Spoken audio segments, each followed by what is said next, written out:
Food banks have appeared in the media more and more frequently over the past year. There has been a surge in the number of food banks opening and the number of people needing them. I spoke to Anne McWilliam, the session leader at Salford Food Bank, to find out what changes have occurred since opening just over a year ago. We are definitely seeing more clients being referred to us by our agencies. So we can only assume that we're going to need to keep on plugging this gap when people don't have food. We provide food for three sessions, 3 times in a row, just to help people through their crisis. But we also try and make sure that they're getting help from other agencies who can do something rather more long-term to help them. But I think we're absolutely crucial in society at the moment. Food banks have been set up all over the UK, not just in areas where there's levels of high poverty, but in more affluent areas like Trafford in South Manchester. I am here at Trafford Town Hall to speak to the leader of the Labour Council, David Acton.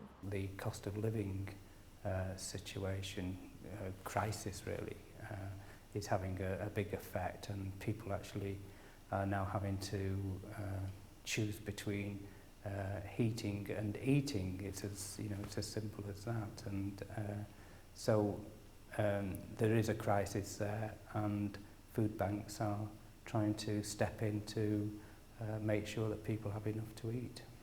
Food banks are run by volunteers and are usually set up through church groups. They rely on the work and dedication of those who give up their free time, but where do all the food donations come from? Diana Forrest set up a food distribution centre in Sale West as part of the Trafford South Food Bank. So it's all donated food.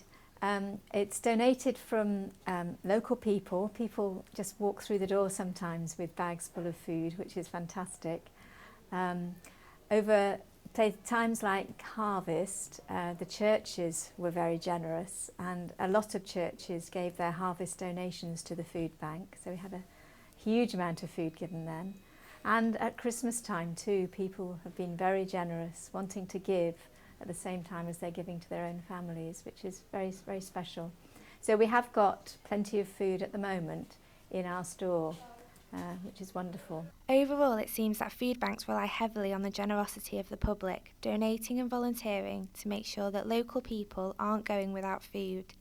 But where is this heading, and could more be done to help? Josie Shelmadine reporting for Keys TV News.